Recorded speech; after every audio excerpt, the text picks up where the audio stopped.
નમસ્કાર મિત્રો, આજે આપણે એક એવા સમાજને સ્પર્શતા મુદ્દાની ચર્ચા કરવા માટે મળ્યા છીએ કે જે આપણા સભ્ય સમાજ માટે ખૂબ જ અસર કરતા અને ખૂબ જ ઉપયોગી છે। અને આપ સૌ જાણો છો કે ગઈકાલે જ એક અલ્હાબાદ હાઈકોર્ટની અંદર એક નિર્ણય આવ્યો કે કોઈ પણ સ્ત્રીના સ્તન ઉપર હાથ ફેરવવો અથવા તો એના પાયજામાનું નાડું ખેંચવું એ પોક્સો એક્ટ હેઠળ ગુનો બનતો નથી। તો આવા વાહિયાત નિર્ણયોની ચર્ચા કરવી એ ખૂબ જ જરૂરી છે, એનું વિશ્લેષણ થવું પણ જરૂરી છે, કારણ કે આ ન્યાયાધીશનો એ વ્યક્તિગત કેસનો વ્યક્તિગત ફેસલો નથી, પણ સમગ્ર સમાજને અસર કરતા ફેસલો છે। આ નિર્ણયની અસર આવનારા ભવિષ્યની અંદર સમાજની અંદર વ્યાપકપણે થઈ શકે એમ છે। એટલા માટે આપણે આવા નિર્ણયોની ચર્ચા કરવી ખૂબ જ જરૂરી છે।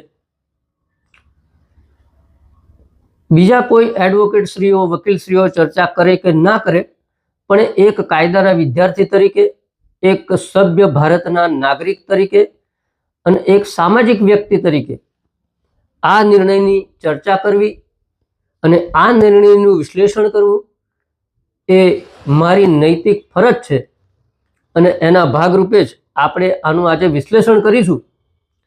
મિત્રો, ખૂબ જ અગત્યનો વિડીયો છે, તમને બધાને સ્પર્શતો વિડીયો છે, તો આ વિડીયો પૂરેપૂરો જોજો અને આ વિડીયોને સામાન્ય જનતા સુધી પહોંચાડવાની જવાબદારી આપની પણ છે।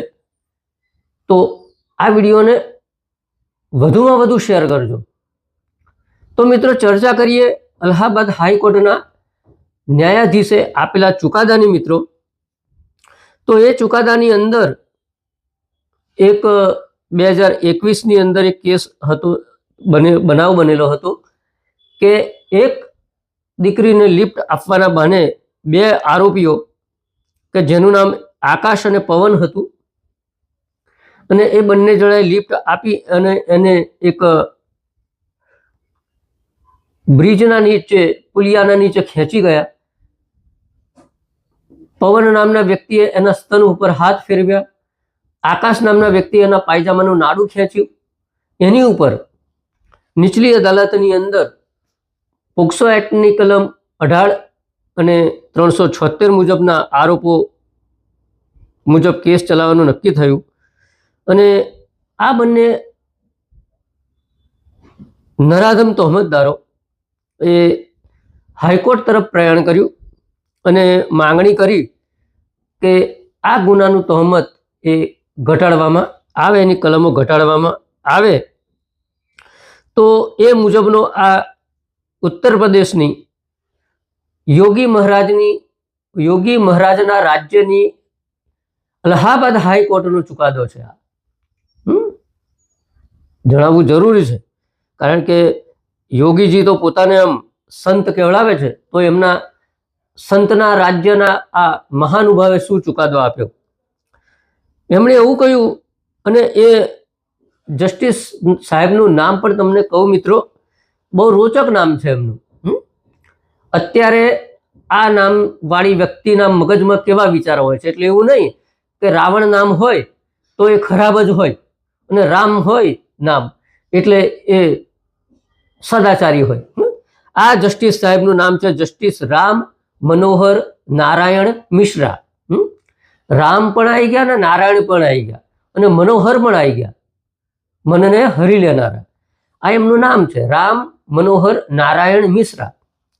એટલે પાછા બ્રહ્મદેવ છે, ભૂદેવ છે। આ ભૂદેવ ન્યાયાધીશ, બ્રાહ્મણ ન્યાયાધીશના મગજની અંદર ના વિચારો એમના નિર્ણયની અંદર પ્રદર્શિત થયા। આપણે બ્રાહ્મણ સમાજના વિરોધી નથી, પણ મોટાભાગના બ્રાહ્મણો પોતાને સુસંસ્કારી અને ધાર્મિક કહેવડાવતા હોય છે, તો આ જસ્ટિસ રામ મનોહર નારાયણ મિશ્રાજીએ એક એમના મગજની અંદર જે ચાલતા વિચારો છે એ પોતાના નિર્ણયની અંદર પ્રદર્શિત કર્યા અને એવું કહ્યું કે ભાઈ આકાશ અને પવન ઉપર આ પ્રકારનો આક્ષેપ છે કે લિફ્ટ આપવાના બહાને એમને છોકરીને ખેંચી ગયા અને એના સ્તન ઉપર હાથ ફેરવ્યો અને પાયજામાનું નાડું ખેંચી કાઢ્યું, તો આ એ પોક્સો એક્ટ હેઠળ ગુનો બનતો નથી. આ સાહેબના વિચારો છે મિત્રો. તો એવું નથી કે આ અલ્હાબાદ હાઈકોર્ટના આ રામ મનોહર નારાયણ મિશ્રા, રામ અને નારાયણનું મિશ્રણ છે એની અંદર નામમાં, અને પાછા મનને હરી લેનારા એમના માતા પિતાશ્રીએ બહુ સારું નામ પાડ્યું છે અને એમણે પોતાની બુદ્ધિનું પ્રદર્શન કર્યું છે મિત્રો. ભલે સાહેબને ખોટું લાગે, કન્ટેમ્પ ઓફ કોર્ટ કરે, એમને જેલમાં પૂરી દે, બરોબર, ફાંસીએ લટકાઈ દો એમને, પણ તમારા ખોટા વાહિયાત અને વ્યભિચારી નિર્ણયની ચર્ચા તો થશે ને થશે જ. તમે અમારા મોઢા બંધ કરી શકશો નહીં, કારણ કે પ્રશ્ન આકાશ અને પવનના કેસનો નથી મિત્રો. આ નિર્ણયની આવનારા સમયની અંદર અસર શું પડશે, પ્રશ્ન એનો છે. જસ્ટિસ સાહેબે તો બોલી દીધું કે પાયજામાનું નાડું ખેંચવું અને સ્તન ઉપર હાથ ફેરવવો એ પોક્સો એક્ટ હેઠળ ગુનો નથી. હકીકતમાં છે જ. સાહેબે કાયદો વાંચ્યો નથી અને એમને કાયદાના અભ્યાસની જરૂર છે અને એમના માનસિક સ્થિતિના પરીક્ષણની પણ જરૂર છે. સરકારે એ બાબતે ધ્યાન રાખવું પડશે. બીજું મિત્રો, ચર્ચા એટલા માટે કે કાલે આ જ નિર્ણયનો આધાર લઈ અને લોકો ગુના આચરતા અટકાશે નહીં. આવા વાહિયાત નિર્ણયોથી આવા દુરાચારી નરાધમોને બળ મળતું હોય છે. એટલે જ્યારે ન્યાયાધીશની પવિત્ર ખુરશી ઉપર આવા ભ્રષ્ટ વિચારો લઈ અને જ્યારે વ્યક્તિ કોટ ટાઈ પહેરીને બેસી જતી હોય છે, એટલે એવું નહીં માની લેવાનું કે એ સભ્ય વ્યક્તિ હશે. એના અંદર પડેલા માહિલો એ શેનાથી ગ્રસ્ત હશે, કયા વિચારોથી, એ એમના નિર્ણયની અંદર મિત્રો છલકે છે. એટલે આપણે આ વિષયની ચર્ચા કરી રહ્યા છીએ અત્યારે. આપણે મિત્રો એવું નથી કે આ મિસ્ટર રામ મનોહર નારાયણ મિશ્રાનો જ પ્રશ્ન છે. અગાઉ પણ થોડાક સમય પહેલા પણ એક મહારાષ્ટ્રની નાગપુર બેન્ચની અંદર, હાઈકોર્ટની અંદર એક ન્યાયાધીશ હતા પુષ્પા ગનેરીવાલા, એમણે પણ આ પ્રકારનો એક ચુકાદો આપ્યો હતો મિત્રો. અને એ ચુકાદો એવો હતો કે કોઈ પણ સ્ત્રીએ કપડાં પહેર્યા હોય, અને કપડાં પહેર્યા હોય એટલે કે સ્વાભાવિક છે કે સાડી પહેરી હોય તો બ્લાઉઝ હોય, બ્લાઉઝની નીચે બ્રા હોય, અને એમના અંતરવસ્ત્રો હોય, તો એ અંતરવસ્ત્રો ઉપર સાડી ઉપર બ્લાઉઝ, અને જો તમે એનો સ્પર્શ કરો છો એના સ્તનનો, તો એ ગુનો બનતો નથી કલમ 7 હેઠળ. એવો એમણે નિર્ણય આપ્યો હતો. એટલે તમે વિચારો કે આ તો સ્ત્રી જજ હતા, મહિલા જજ હતા, છતાં પણ એમના મગજની અંદર કયા પ્રકારના વિચારો ચાલતા હશે. એટલે કોઈ કપડાં પહેરેલી સ્ત્રીને આપણે એના સ્તનને સ્પર્શ કરીએ તો એની ગરિમાને ઠેસ પહોંચે નહીં. આ જજ સાહેબોનું આવું કહેવું છે. હમણાં ગઈકાલે જ એક બીજો ચુકાદો આવ્યો મિત્રો, રાજસ્થાન હાઈકોર્ટની અંદર થી સુપ્રીમ કોર્ટમાં કેસ ગયો હતો. એ કેસની અંદર મિત્રો 1986 નો કેસ હતો. આ લાઈવ લો ઉપર આપણે જઈએ ને, વકીલ મિત્રોને પણ કહું છું કે લાઈવ લો જોતા રહેવું જોઈએ. બાર એન્ડ બેન્ચની જે વેબસાઇટ છે ફ્રી છે, એ જોતા રહેવું જોઈએ આપણે. તો એની અંદર મિત્રો એક ચુકાદો એવો હતો 1986 નો બનાવ. એ 86ના બનાવની અંદર જે સગીર અવસ્થાની દીકરી હતી એની ઉંમર અત્યારે 50 વર્ષ ઉપરની થવા આવી, 45 વર્ષ. પેલો ભાઈ 65 પહોંચી ગયો અને હાઈકોર્ટે એને છોડી દીધો હતો. કેમ કે એની ઉપર જ્યારે પ્રયત્ન કરવામાં આવ્યો ની આબરૂનો, તો એ છોકરીએ અવાજ ઉઠાવ્યો નહોતો, કંઈ બોલી નથી. એટલે એવું માની લીધું કે બોલી નહીં એટલે એ ગુનો ના કહેવાય. તમે જુઓ આવા કેવા વાહિયાત નિર્ણયો ઉપર બેઠેલા ભ્રષ્ટ ન્યાયાધીશો આપે છે. નાણાકીય લેવડ દેવડની અંદર થયેલો વ્યવહાર જ ભ્રષ્ટ ના કહેવાય, પણ આચરણથી થયેલો વ્યવહારમાં ભ્રષ્ટ જ કહેવાય. આવા પ્રકૃતિના ન્યાયાધીશો જ્યારે ન્યાયની પવિત્ર ખુરશી ઉપર બેઠા હોય છે ત્યારે એ સમાજના તાણાવાણાને કલંકિત કરતા હોય છે, તોડવાનો પ્રયત્ન કરતા હોય છે. ગઈકાલે સુપ્રીમ કોર્ટે એ જજમેન્ટને ફેરવ્યું અને નામદાર સુપ્રીમ કોર્ટે કહ્યું કે અમને બહુ દુઃખ છે કે તમારે આટલા વર્ષો સુધી ન્યાય માટે ભટકવું પડ્યું. એટલે બધા કેસોમાં સુપ્રીમ કોર્ટ ઇન્ટરફિયર થાય, સુપ્રીમ કોર્ટ વચ્ચે આવે ત્યાં જ ન્યાય મળે. આ તો 2-4 કેસોની વાત થઈ મિત્રો. તમારી આજુબાજુની અંદર નજર કરજો, કેટલા બધા કેસો થતા હોય છે. ખેતરમાં ઘાસ લેવા ગયેલી દીકરીઓ અને સમાજની અંદર પોતાની ક્રેડિટ, પોતાની પ્રતિષ્ઠા જોખમાય નહીં એટલા એના માટે મોઢા બંધ રાખીને બેઠેલી તો કેટલી બધી વ્યક્તિઓ હશે કે મોટા ભાગના બનાવો તો પોતાના સગા સંબંધીઓ દ્વારા જ બનતા હોય છે. એટલે પોતાની પ્રતિષ્ઠા જોખમાય નહીં, એનું આવનારું ભવિષ્ય જોખમાય નહીં, એટલે અવાજ નથી ઉઠાવતા. આ તો અવાજ ઉઠાયેલા કેસો રાજસ્થાન હાઈકોર્ટ હોય, મહારાષ્ટ્રની હાઈકોર્ટ હોય, અલ્હાબાદની હાઈકોર્ટ હોય. તો આ ન્યાયાધીશોને થઈ શું ગયું છે? અને પાછું તમે એમના ઉપર બોલો તો કન્ટેમ્પની ધમકી આપે છે. અંગ્રેજોના વખતનો કાયદો કન્ટેમ્પનો, એની ધમકી આપે છે. એટલે અમારાથી તમને સાહેબ કશું કહેવાય નહીં, હે ને? અને ક્યાં સાહેબ વાત કરવી? સુપ્રીમ કોર્ટની જ વાત કરો ને. આપણા પૂર્વ મુખ્ય ન્યાયાધીશ રંજન ગોગોઈ સાહેબની ઉપર પણ એક આક્ષેપ લાગ્યો હતો. એમણે પોતે જ કમિટી બનાવી, પોતે જ અધ્યક્ષ બન્યા, રાતોરાત એમણે પોતાને ક્લીન ચીટ આપી દીધી. એટલે વાડ ચીભડા ગણે ત્યાં બીજો ઉપાય શું રહે? એનું શું થયું ખબર નહીં. એટલે જ્યારે આવા ન્યાયાધીશો એવી અપેક્ષા રાખે કે અમે ગમ્મત એટલા વાહિયાત નિર્ણયો આપીએ પણ સામાન્ય જનતા એ અમારું સન્માન કરવું પડશે, તો સાહેબ તમારું સન્માન કોઈ પણ સંજોગોમાં થશે નહીં. તમારાથી થાય એ ભડાકા કરી લેજો, કારણ કે તમને શરમ ના આવી? ઓપરેટિવ જજમેન્ટની અંદર આ લખતા કે પાયજામાનું નાડું ખેંચી લેવું અને સ્તન ઉપર હાથ ફેરવવો એ પોક્સો એક્ટ હેઠળ ગુનો નથી. બિલકુલ તમે તમારી શરમ એ નેવે મૂકી દીધી, અભરૈયે ચડાવી દીધી. અને પાછું તમને કહેવાય ને, કહેવાશે તમને.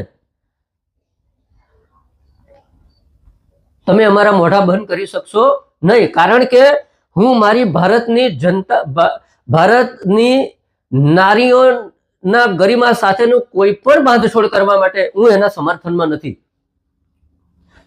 મારે જેલમાં રહેવાનું આવે તો પણ મને મંજૂર છે. ભારતની મહિલાઓની સુરક્ષા માટે, એની ગરિમાની રક્ષા માટે જેલમાં જવાનું થાય તો પણ મને એ કબૂલ છે. અમારી ઉપર તમારે જે કલમ લગાડવી હોય લગાડી દેજો, કન્ટેમ કરવી હોય તો કન્ટેમ કરજો. તમે ન્યાય આપવાને લાયક નથી. તમને 1 મિનિટ પણ આ ન્યાયની પવિત્ર ખુરશી ઉપર બેસવાનો અધિકાર નથી. પણ બહુ દુઃખ સાથે કહેવું પડે છે કે હમણાં જ એક સુપ્રીમ કોર્ટે જજમેન્ટ આપ્યું, 3-4 દિવસ જ થયા છે, કે આવા જે હાઈકોર્ટના ન્યાયાધીશો છે મિત્રો, તમને ખબર ન હોય, એમને તમે દૂર નથી કરી શકતા. એની આખી એક અલગ પ્રક્રિયા છે. ઇમ્પીચમેન્ટનું મોશન લાવવું પડે સંસદની અંદર, એની 2/3 બહુમતીથી પસાર કરવું પડે. એ હાલના સંજોગોમાં શક્ય નથી. એટલે એમને ખબર છે કે અમારી સામે કંઈ થવાનું નથી, એમને કોઈ દૂર કરી શકવાનું નથી.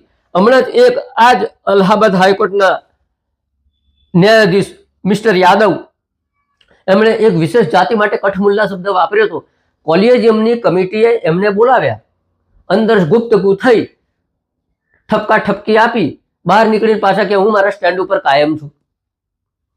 આવા થર્ડ ક્લાસ વિચારસરણી વાળા ન્યાયાધીશો જ્યારે બેસી ગયા હોય તો દેશના જે ભાઈચારો છે, બ્રધરહુડ, એને બહુ મોટું જોખમ છે. દેશની મહિલાઓની ગરિમા એ જોખમાઈ રહે છે આવા નિર્ણયોથી. ન્યાયાધીશ એવું ના કે એક સ્પેસિફિક કેસનો ચુકાદો છે. મિસ્ટર મિશ્રા, આ તમારો વ્યક્તિગત તમારા મનની અંદર ચાલતા જે કીડા છે ને મગજની અંદર, એ બહાર નીકળ્યા છે. દેશે જોઈ લીધું કે તમારા મગજની અંદર શું રમી રહ્યું છે, અને એ જજમેન્ટની વ્યાપક ચર્ચા થઈ રહી છે અને વ્યાપક વિરોધ થઈ રહ્યો છે અને થવો જ જોઈએ. અને વકીલોએ પણ એ માટે અવાજ ઉઠાવવો જોઈએ. આપણે ન્યાયાધીશોના ઉપર બેઠેલા ન્યાયાધીશોના ગુલામ નથી.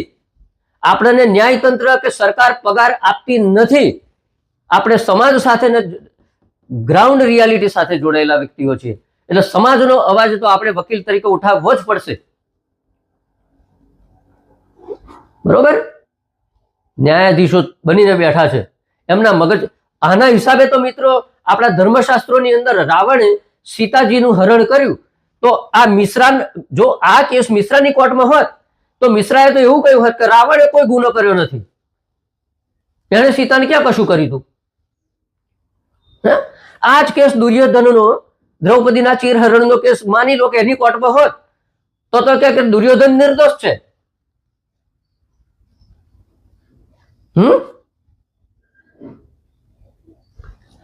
આ રાવણ અને દુર્યોધનની વિચારધારા વાળા માણસો જયારે ઉપર બેસાડી દીધા છે, અને એ બેસાડવામાં સુપ્રીમ કોર્ટની કોલેજિયમ કમિટીનો હાથ છે. મિત્રો આ તમારે કદાચ તમને નહીં સમજાય, એમની નિર્ણય એક કમિટી કરતી હોય છે, એને કોલેજિયમ કહેવામાં આવે છે. તો એમણે આ કઈ પ્રકૃતિનો જજ છે એના નિર્ણયોની સમીક્ષા નહીં કરી હોય તો સુપ્રીમ કોર્ટ ઉપર પણ આંગળી ચીધાય છે. માનનીય સુપ્રીમ કોર્ટે આ બાબત ઉપર વિચાર કરવો પડશે કે એમને ઇમ્યુનિટી છે, પ્રોટેક્શન છે, એમને દૂર ના કરી શકાય એવી. વધારેમાં વધારે તમે એમને કહી શકો, એમની જોડે શું થાય મિત્રો ખબર છે? વધારેમાં વધારે એમની પાસેથી કેસો લઈ લેવામાં આવે, એમને કામ સોંપવામાં ના આવે. આટલું થાય, વધારે ના થાય. એમને સસ્પેન્શન એવું કશું ના કરી શકાય. એમને ખબર છે કે મારી સામે કશું થવાનું નથી, એટલે એ આ છાકટા બન્યા છે. તમે વિચાર કરો કેટલી હદે એક મહિલા જજ કહે છે કે તમે સ્કિન ટુ સ્કિન, એટલે ચામડીથી ચામડીનો સ્પર્શ થાય તો જ ગુનો. બ્લાઉઝ પહેરેલો હોય કોઈ પણ સ્ત્રી અને એના સ્તન ઉપર કોઈ હાથ અડાડી જાય તો એ ગુનો નહીં. તો મિત્રો આપણે તો દાખલા તરીકે આપણે બસ ટ્રેનની અંદર પણ પ્રવાસ કરીએ છીએ, જો ભૂલથી કોઈ મહિલાને આપણે ટચ કરી દેતા હોઈએ છીએ તો પણ આપણે એક માફી માંગીએ છીએ, સોરી મેડમ. આ એક સભ્યતા છે. આપણો ભારત દેશ સુસંસ્કારી અને સુશિક્ષિત દેશ છે. આ ભારત દેશના ઇતિહાસે કોઈ પણ સંજોગોની અંદર મહિલાઓની ગરિમા સાથે છેડતી કરનારને માફ કર્યા નથી. એ દુર્યોધન હોય, રાવણ હોય કે XYZ હોય, એને ફાંસીએ લટકાવ્યા છે. તો આ જ રાવણ અને દુર્યોધનની વિચારસરણી વાળા માણસો જજની ખુરશી ઉપર બેસી ગયા છે. એમને આ ખુરશી ઉપર બેસવાનો 1 મિનિટનો પણ અધિકાર નથી. અને મિત્રો જ્યારે આવા વ્યક્તિઓ નિર્ણય આપીને ઘેર જતા હશે તો એમના ઘરમાં રહેલા માતાઓ, બહેનો, એમની દીકરીઓ, એમની સાથે એ આંખ કઈ રીતે મિલાવી શકતા હશે? એમની માતા, એમની પત્ની, એમની દીકરીઓ, એમની દીકરીઓની દીકરીઓ, કારણ કે એ તો વરિષ્ઠ ઉંમરલાયક હોય તો હશે જ, તો એમની સાથે એ આંખ કઈ રીતે મિલાવી શકતા હશે? અને એમના ઘરના સભ્યો એમને સવાલ કરતા હશે કે કેમ, કે પપ્પા કે દાદા કે નાના, આ તમે શું કરીને આયા? કાલે અમારી સાથે જ કઈ ઘણું બનાવ બનશે. આ બધા પ્રશ્નો મિત્રો અંદર સમાયેલા છે. જોકે એ મહારાષ્ટ્રના પુષ્પા નાગરીવાલના ચુકાદાને તો સુપ્રીમ કોર્ટે 19 નવેમ્બર અને 2021ના રોજ ઉલટાઈ કાઢ્યો હતો, અને દુઃખ સાથે. સુપ્રીમ કોર્ટ ફક્ત દુઃખ જ વ્યક્ત કરી શકે છે મિત્રો. એક વાત સમજી લો, હાઈકોર્ટે આવા નિર્ણયો આપ્યા પણ સુપ્રીમ કોર્ટ વધારેમાં વધારે શું કરે છે? દુઃખ વ્યક્ત કરી શકે છે. એનાથી વિશેષ કશું કરી શકતી નથી. અગાઉ પણ 2010ની અંદર આપણા ચીફ જસ્ટિસ સુપ્રીમ કોર્ટના જસ્ટિસ મિસ્ટર કાટજુ સાહેબ, વરિષ્ઠ બહુ જ પ્રખર પ્રવક્તા, એમણે કીધું હતું કે something is floating in the Allahabad high court. ક્યારથી ચાલતું આવે છે આ બધું? પણ આ બધી બાબતો મિત્રો ક્યારે તમને ખબર હશે? આપણે આ ચેનલ કાયદાના વિષય ઉપર ચર્ચા કરવા માટે બનાવેલી છે. સાથે સાથે સાંપ્રત ઘટનાઓની અંદર સમાજમાં શું બની રહી છે ઘટનાઓ, એની ચર્ચા કરવા માટે પણ બનાવી છે મિત્રો. તો મિત્રો આ બધી ચર્ચા આવા એની અંદર છે. આજે આપણે જોયું રાજસ્થાનનો છે 1986નો કેસ કાલે પત્યો. એ વિક્ટિમ જે ભોગ બનનાર છે મહિલા, એનું માનસિક પરિસ્થિતિ મિત્રો વિચારો શું થઈ હશે.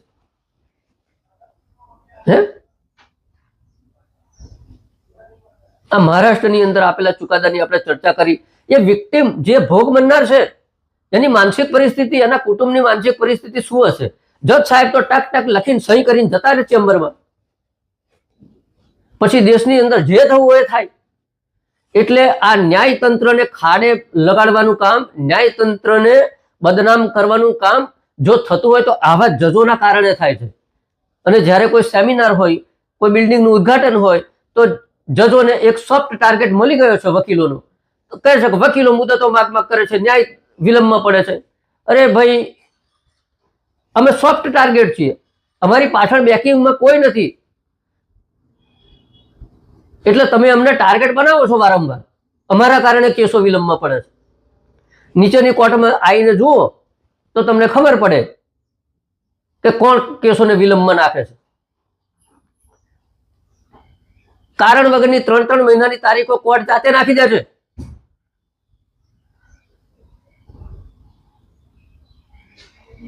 એટલે આ ન્યાય એ એક અભિન્ન અંગ છે આપણા સમાજને સ્થિર રાખવા માટે, સમાજની અંદર સુલેહ શાંતિ, અને આ એક દાખલો બેસાડવા માટે ન્યાયતંત્ર છે. જો અમેરિકાનું ન્યાયતંત્ર, ટ્રમ્પ પ્રમુખ બને તોય કહી દીધું ભાઈ તમે પ્રેસિડેન્ટ છો, રાજા નથી. પણ અહીંયા શું છે, મહિલા પહેલવાનોની છાતી ઉપર હાથ ફેરવનારો વ્યક્તિ એ આપણો MP બને. કોર્ટની અંદર સુપ્રીમ કોર્ટ સુધી જાય ત્યાર તો એની સામે FIR થાય. છડે ચોક 7 વર્ષની છોકરી, 6 વર્ષની છોકરી, 2 વર્ષની છોકરી, એની સાથે છેડતી જાય તો ફરિયાદ લખાવવા માટે પોલીસ સ્ટેશનના ધક્કા ખાવા પડે.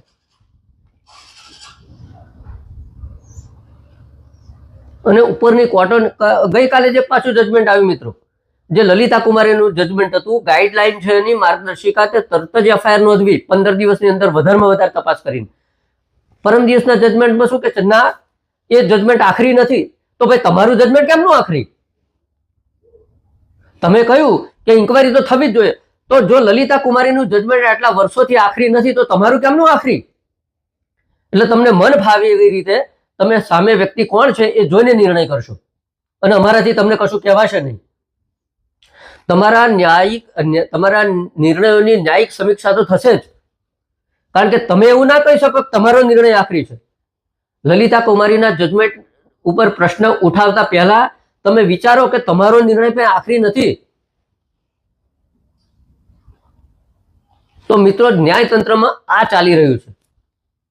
એટલે આપણે આજના વિડીયોનું ટાઇટલ એટલા માટે માર્યું છે કે ખાડે ગયેલું ન્યાયતંત્ર. અને ખાડે ગયેલું ન્યાયતંત્ર આવા શબ્દોથી બચવું હોય તો તમારા જજોને તાલીમ આપો કે આવા વાહિયાત નિર્ણયો ના આપો કે જેથી સમાજની અંદર અરાજકતા ફેલાય, સમાજની અંદર ડર ફેલાય, સમાજની અંદર ગુંડાઓ બેફામ બને, સમાજની અંદર વ્યભિચારના ગુનાઓ વધે. આવી પ્રકારના નિર્ણયો ના આપો, એવી તાલીમ આપો. અને તાલીમ ના આપી શકો તો ગમે તે કરો. સુપ્રીમ કોર્ટને મારો વિનંતી છે કે આ લોકોને ખુરશી પરથી ઉઠાડો. તમે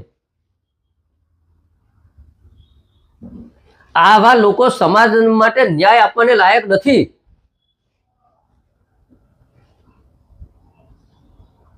તો મિત્રો આજે આપણે આ વિષય ઉપર ચર્ચા કરવા માટે મળ્યા હતા.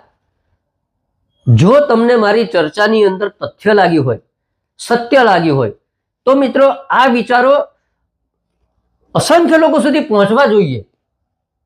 તો જ એનું મહત્વ છે, તો જ લોકોની અંદર જાગૃતિ આવશે મિત્રો. તો એટલા માટે તમે આ વિડીયોને વધુમાં વધુ શેર કરો. આ વિડીયોને જો તમને ગમ્યો હોય તો લાઈક કરો. અને આપણે આ ચેનલ ઉપર કાયદાની જોગવાઈઓ માટે તો ચર્ચા કરતા જ રહેલા છે મિત્રો. તો એ ચર્ચાની અંદર પણ તમને જો લાભકારી વિડીયો મેળવવા હોય તો આપણી આ YouTube ચેનલ અશોક ડાભી એડવોકેટને અત્યારે જ સબસ્ક્રાઇબ કરો. ના કરી હોય તો બાજુનું બેલ આઇકોનનું બટન પણ દબાવો અને નોટિફિકેશન ઓલ કરો કે જેથી નવા વિડીયોની માહિતી તરત આપના સુધી પહોંચે. તો મિત્રો, આજના વિડીયોની અંદર જે ચર્ચા કરી એનાથી જો ન્યાય પ્રણાલીને કોઈ દુઃખ થયું હોય, ન્યાય તંત્રને કોઈ દુઃખ થયું હોય, જો કે કોઈ શબ્દ એવો મેં વાપર્યો નથી કે કોઈ દુઃખ થાય, કડવા વેણ છે પણ અપમાનજનક વેણ નથી. કારણ કે રાવણની વિચારસરણી અને દુર્યોધનની વિચારસરણી વાળા જો જજમેન્ટ આવશે તો એમને કમ્પેર તો કરવામાં આવશે ને. કારણ કે સીતાજીનું હરણ કરવું આ એનાથી નીચેનું સ્તરનું જજમેન્ટ છે. તો છતાં પણ જો તમને દુઃખ લાગ્યું હોય તો અનકન્ડિશનલી, બિનશરતી હું ન્યાયાલયની માફી સાથે આજનો વિડીયો આપણે આ પૂરો કરીએ છીએ. મારી ફરજ હતી એટલા માટે આ વિડીયો મૂક્યો છે. નવા વિષય સાથે ફરી મળીશું મિત્રો. ત્યાં સુધી રજા આપો. જય ભારત, જય સંવિધાન.